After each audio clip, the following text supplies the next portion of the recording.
Good afternoon, everybody. Rick Asbury coming to continue our Bible study into the book of Zechariah. We are in chapter 2. We're going to be covering verses 1 and 2 here in chapter 2, all right? And hope everybody's having a good day. So I just ask that you keep me in your prayers. I had my first round of physical therapy today on my arm. It wasn't fun, but I don't know. I think it might help. I don't know, but and I have my CT scan on Friday. So now on Friday, I will not be on Friday. Okay. No videos on Friday. No Bible, no study of Zechariah, no tag team Bible study. I need to pray for Joseph Porter and his wife, Miss Mary. They got the flu or whatever they have, so be in much prayer for them. Be in much prayer for Sonny Tolbert as he's in revival meeting. Tonight's the last night of the meeting that he's in. So pray for him and the meeting there. Let's see here. Man, just a lot going on. My wife, pray for her. Kimberly Emerson, Cindy Angel, Michael, a guy named Michael. Can't remember his last name. That's sad, but. And his brother James. They both got some things going on, but other things too. So, anyway, pray for my pastor. He was had a stomach virus or something on Sunday night, so I pray for him. As far as I know, he's going to be at church tonight. So, anyway, I think that's all I can think of off the top of my head to say. So we've made it through chapter 1 in the book of Zechariah. Now we've made it to chapter 2. So verses 1 and 2 today. And now you got to remember, Zechariah is sort of it's a prophetic book. So I don't know how much prophecy you know. If you don't know a whole lot, well, congratulations. I don't know a whole lot either. All right. I'm not a Bible scholar by any means. And so we'll just study this together and go behind me and study behind me. All right. And because if you go back, no matter whether it's your pastor or evangelist, whoever it is, a preacher, missionary, whoever it is that you hear preaching or teaching, for that matter, could be your Sunday school teacher, I don't know. Always go behind them and study. Okay? Don't just don't take for granted that they're telling you exactly right. Now, I'm not saying that they're not telling you right. I'm just saying that, these are men. Okay? And us men, we're liable to failure, okay? Not meaning to. So go back and study, all right? So in Zechariah, let's look at verse number 1 of chapter 2. Now, just to give you a little recap of chapter 1, they built the foundation, they let 16 years pass, they got lazy on God. So that 16 years passed before they started the actual building of the building. So anyway, so then they started building the building. You go on, it talks about actually it was Jesus Christ, I believe, angel of the Lord. If you go and read that, it's what I get out of it. He's when it talks about the man at the myrtle tree and all that. So just go back and look at that. So let's get in now. This is going to another vision that he's been given here. So it says here in verse 1 of chapter 2, I lifted up mine eyes again. Now you got to remember, in chapter 1, he lifted up his eyes and he saw the man at the myrtle trees. He saw the people on the horse, on different people on different horses. Anyway, just go back and read that. But he says, I lifted up mine eyes again and looked, and behold, a man with a measuring line in his hand. So we see here he's got this man's got a measuring line.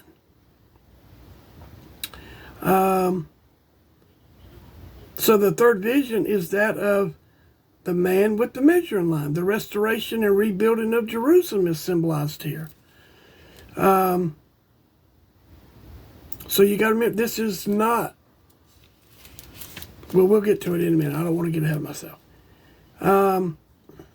It's very possible that the surveyor is the angel of the Lord, okay, who is laying out the future dimensions of the city.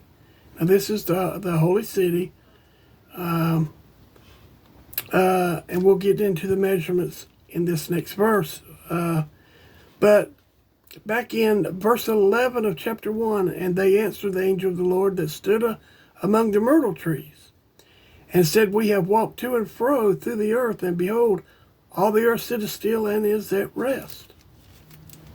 Okay, that's what they, bunch of lazy people down there. And so there's a bunch of lazy people today as well. All right, and I'm talking about Christians, not lost people. That's a given. They're not looking. They're not waiting. All right.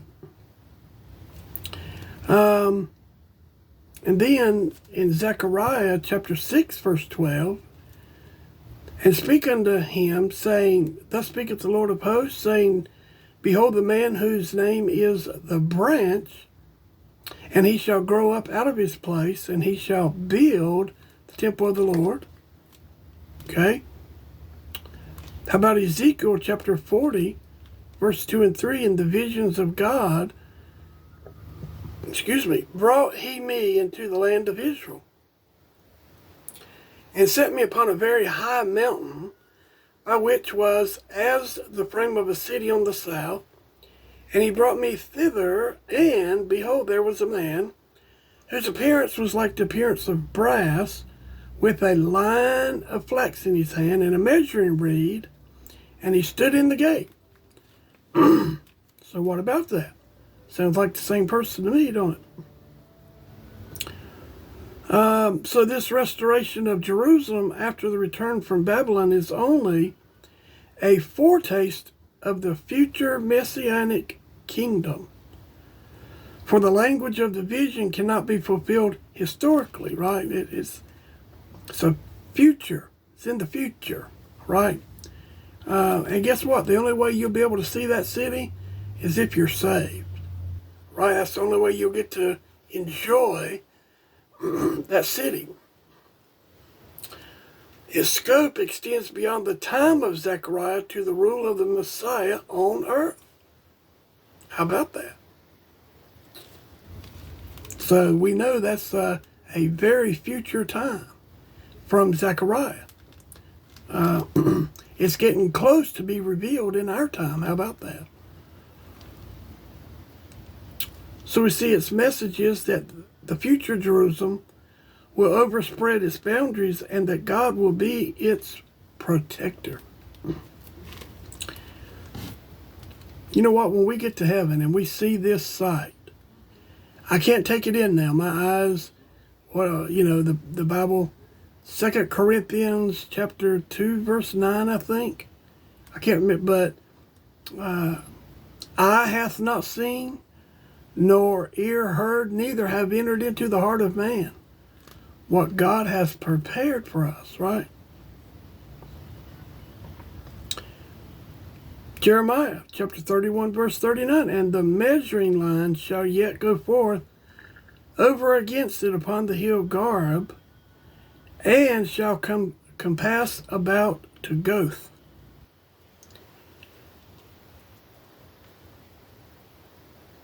How about Ezekiel chapter 40, verse 3? And he brought me thither, and behold, there was a man whose appearance was like the appearance of brass, with a line of flax in his hand and a measuring reed, and he stood in the gate. So who's all these? They all point to one person. Could be the angel of the Lord. It could be Jesus Christ himself, right? Could be Jesus Christ himself. I was going to say something and it left me. Maybe it'll come back to me. Here he is. He sees this man with a measuring line. He's watching him. I was trying to think what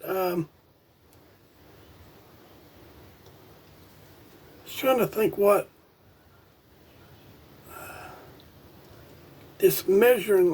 There's another word that I was thinking for it, and I can't remember the word. Maybe it'll come to me, but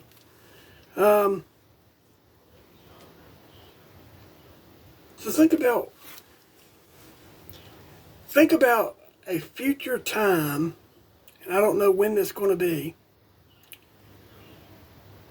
but this place, now you got to remember, Israel, you can go back over there in the book of Genesis where God tells Abraham, look northward and southward, east and westward, all you see, it's yours,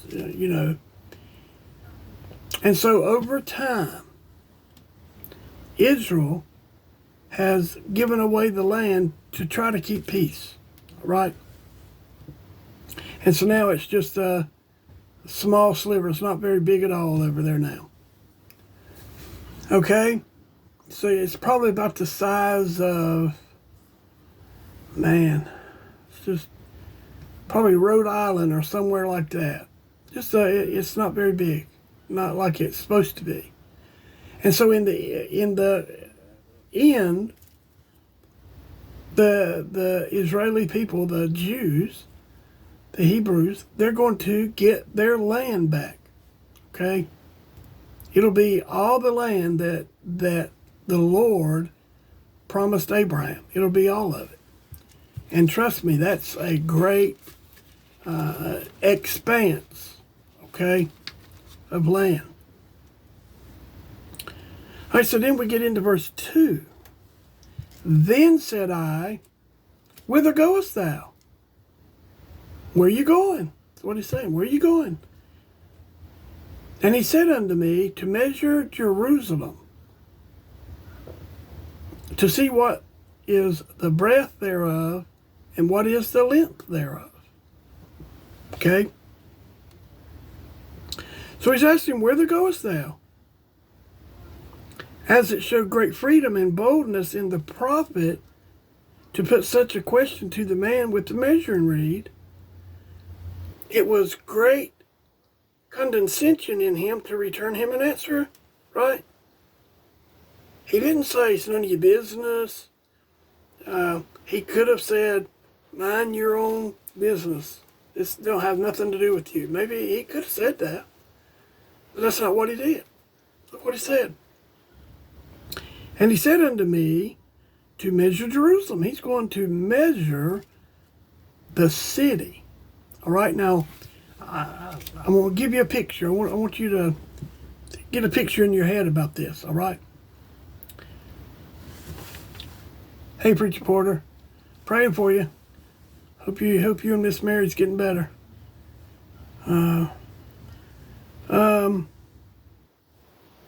But so he's this Jerusalem that he's gone to measure, and we'll get into it. It's huge.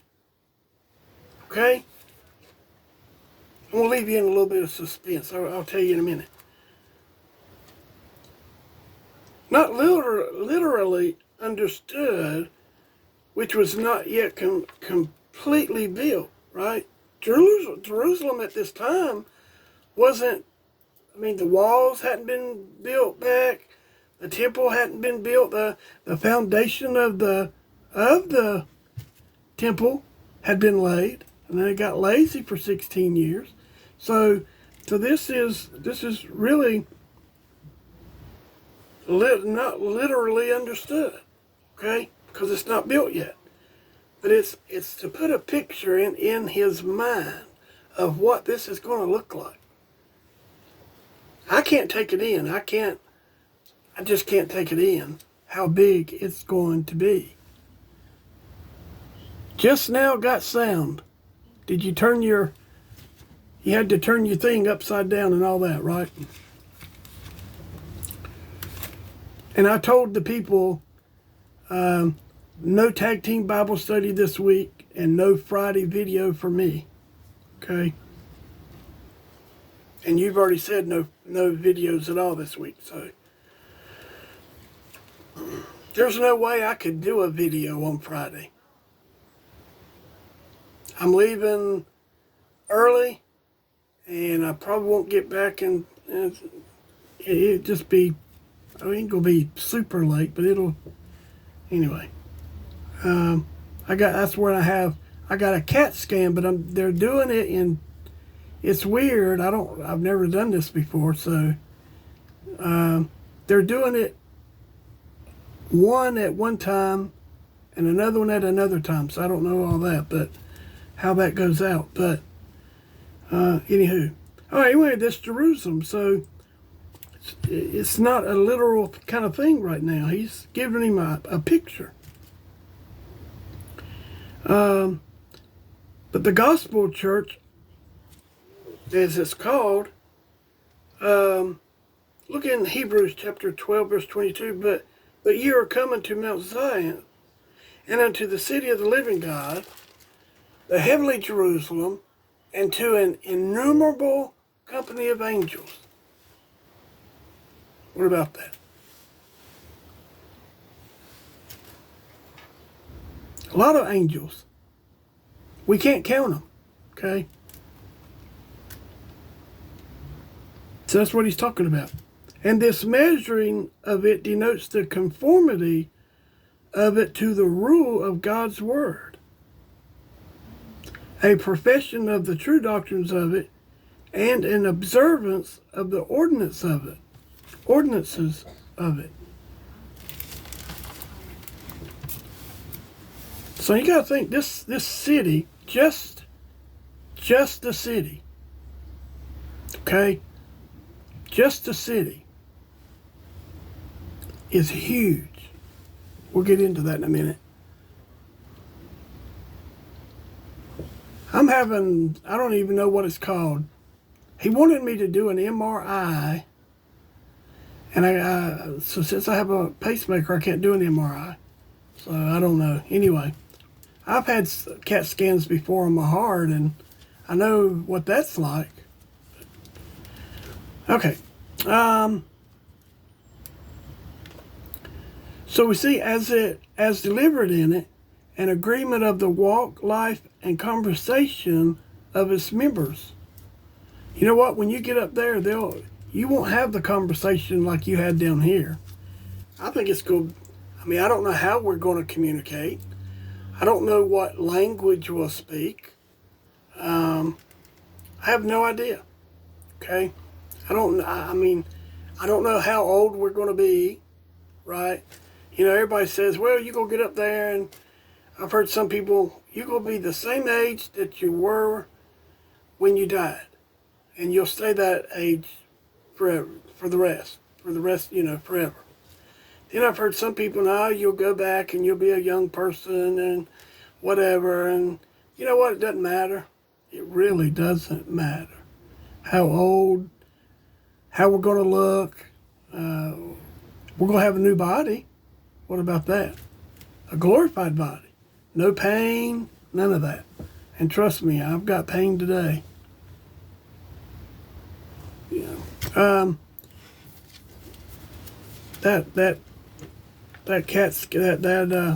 physical therapy today was, yeah.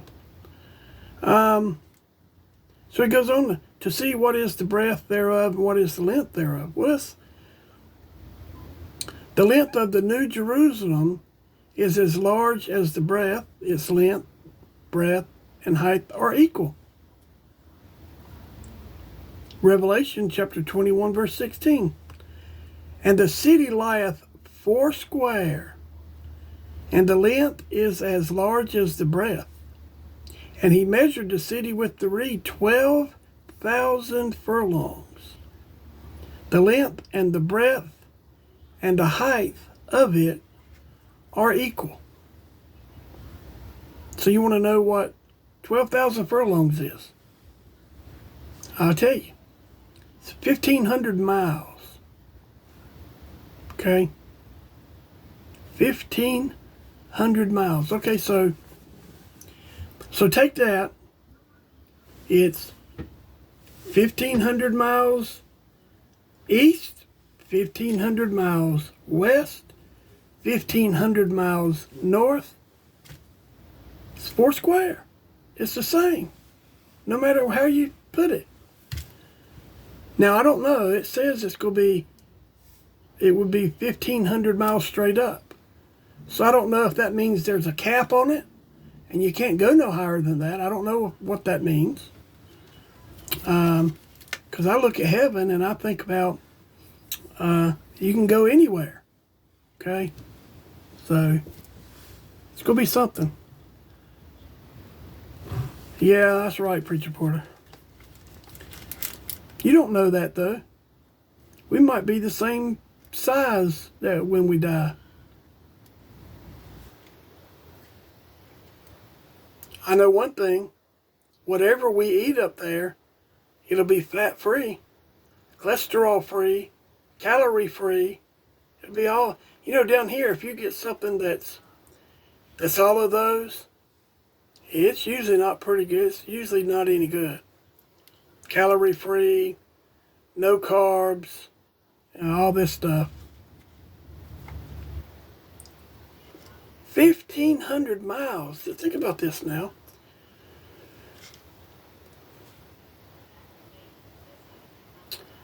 So this measuring is to see what the dimensions of Jerusalem are, or will be. What does Revelation tell us? The New Jerusalem comes down out of heaven, right? That'll be a sight to behold. So we must remember at this point that this is a vision, and it is not necessarily the Jerusalem at the time of Zechariah. Remember that, okay? So you got to remember that he's seeing these visions, and they're not at the time that he's living. Yeah, the city is foursquare, not heaven. That's right. Can you imagine? I just can't. That's 1,500 miles, man. That's like going from where I live in North Carolina, and that's like going to the middle of the country somewhere, middle of the states. It's a long way. That's all I know. So anyway, so that's verses 1 and 2 of Zechariah chapter 2. I guess that's pretty good for today. We'll pick it back up there tomorrow. So like I said, I'll be back on tomorrow at 4 o'clock. That's the plan. But Friday, no videos on Friday. Okay? I'll be gone all day. I won't be home. So anyway, hope you got something out of this today. I really do. It's short. I did a short video yesterday as well. So this is another short video. Hey, I got a YouTube channel. If you want to go over to my YouTube channel, it's Rick Asbury. And there's 2 over there, but one's got 100 and so many videos on it. That's the one that I would love for you to subscribe to. If I get 50 people, 50 subscribers, I can do live videos over there. Or you can go in, I think it's called Studies in the Word of God. I think that's the name on Facebook. That's my page. If I get, I think it's 100 people on that, I can do live videos. That'd be great too. So, either way. Or you can just watch me here. So, alright, tonight's church night. At least for some people, right? Some people it's church night, some people it's not. So if you're at all able to go to church, if you're not sick, you're not housebound, I mean, if you're truly able to get out and go, you need to be in church. Unless you're working, I understand all that. So, your pastor is looking for you. Don't get your pastor discouraged. All right. So, Lord willing, I'll be back on tomorrow at 4 o'clock. All right. And I missed Brother Sonny this morning. I was physical therapy. Couldn't watch him. So, anyway, watch him. Look up Sonny Talbert on the Old Black Book Revival Hour. Comes on at 10 o'clock Central Time or 11 o'clock Eastern Time. He's a good preacher. So, all right. Until tomorrow, may God bless you.